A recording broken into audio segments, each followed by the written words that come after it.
On March 13, 1990, disability activists from across the country occupied the rotunda of the Capitol to demand the passage of the ADA, the Americans with Disabilities Act. 1 in 4 Americans was living with a disability. Pent-up anger over discrimination, segregation, and isolation had led to this moment. Did they get to have a career? Did they get to have a spouse? All of these questions, which we had for nearly a century shoved away, they weren't going to accept second-class status any longer.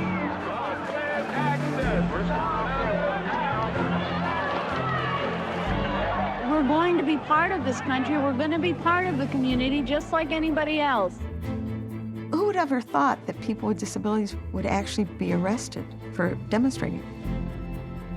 Oh, poor little cripples, right? That coming of the movement said, we're not going to hide in the shadows. We're coming out. Access is our civil right. Access is our civil right. For the protesters, access and opportunity should be a birthright. But opponents of the ADA lambasted it as unrealistic. This was a civil rights bill that required massive amounts of changes that somebody had to pay for.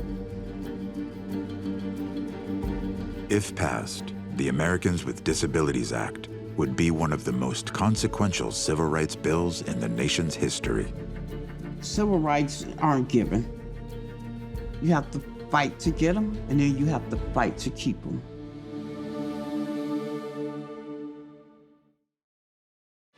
We are live.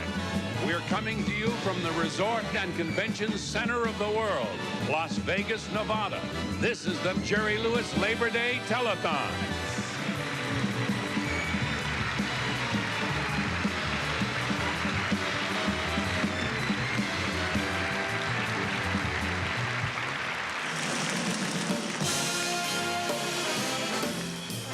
At its height, the Muscular Dystrophy Telethon, hosted by beloved comedian Jerry Lewis, was watched by nearly half of the country. Broadcast over 21 non-stop hours, it raised hundreds of millions of dollars towards finding a cure for muscular dystrophy. Here's $100,000 for good luck. But not everyone welcomed the telethons. My husband and I both had polio. We would hide. I mean, we didn't want to go anywhere on Labor Day weekend because everyone assumes that you had muscular dystrophy. Everyone assumes that you're part of the telethon. It was terrible. We need lots of money, lots of love. Every penny you send in adds up to dollars. Matter of fact, if you want to give $100 or more. The telethon was really detested as a tool of using pity as a way to collect money. If you give us money, we're going to cure this poor, helpless kid of whatever their disability is. In 1981, after more than 2 decades of huge TV ratings, a disabled lawyer named Evan Kemp published an editorial that stunned readers.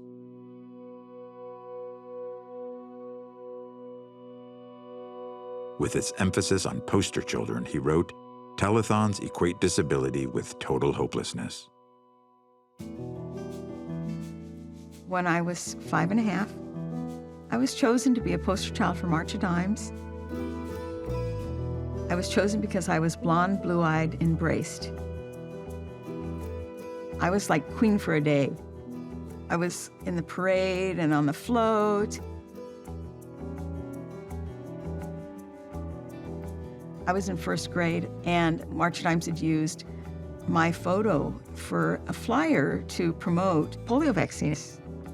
My teacher says, "Oh, we have a flyer with Cynthia's photo on it." So she passes it back. And I wonder, what photo did they use? Was it the party photo? Was it this photo, that photo? And I got the flyer on my desk. I thought, oh my gosh. They used a photo of 2 kids running through a field. And it said this, and me in my party dress, and it said, "Not this." I was shocked. Even now when I speak it, I am horrified I wanted to crawl into my desk. So in an instant, I realized nobody wanted to be like me.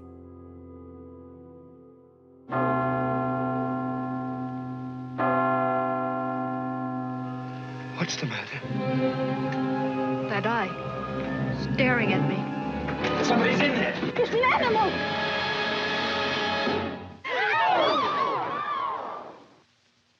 The blockbuster 1939 movie, The Hunchback of Notre Dame, underscored the impossibility of blending into an able-bodied world.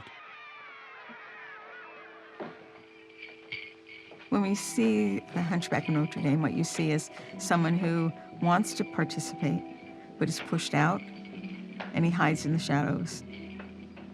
If you have a disability, is that what you're supposed to do? You're supposed to hide in the shadows? Negative attitudes toward the disabled were formally sanctioned more than 100 years prior with the eugenics movement, an ideology that viewed disability through the distorted science of social Darwinism. Over half the states in the country had laws allowing compulsory sterilization. Alongside the rise of eugenics, cities across the United States began to pass what became known as the ugly laws. In San Francisco, the law said if you were diseased, mutilated, that you shouldn't be on public display. It was out of sight, out of mind as public policy.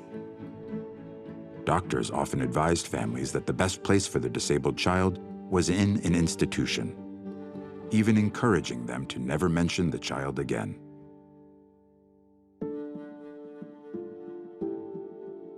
At dinner time, on February 2nd, 1972, millions of Americans watched in horror as TV reporter Geraldo Rivera exposed the conditions at the Willowbrook State School in Staten Island.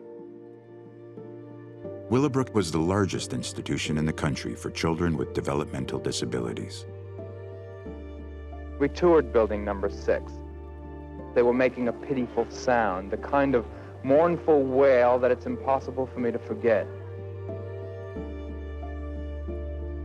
Disabled people being treated, I don't think it would be allowed in a zoo for the animals now. It was a shock to the nation.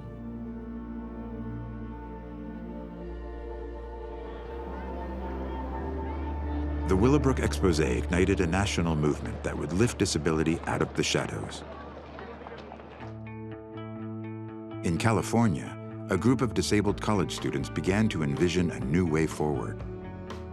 With a $250 donation from the local Rotary Club, they formed CIL, the Center for Independent Living in Berkeley. This is about your membership. Are you going to be able to come? If you needed government assistance, there were people that could help you navigate that Byzantine system. We find attendants for disabled people in our target area. We have counseling, transportation service. If your wheelchair was broken, there were people who could teach you how to fix it. So for the first time in many people's lives, they were given the opportunity to dream, where someone would ask, what do you want to do with your life?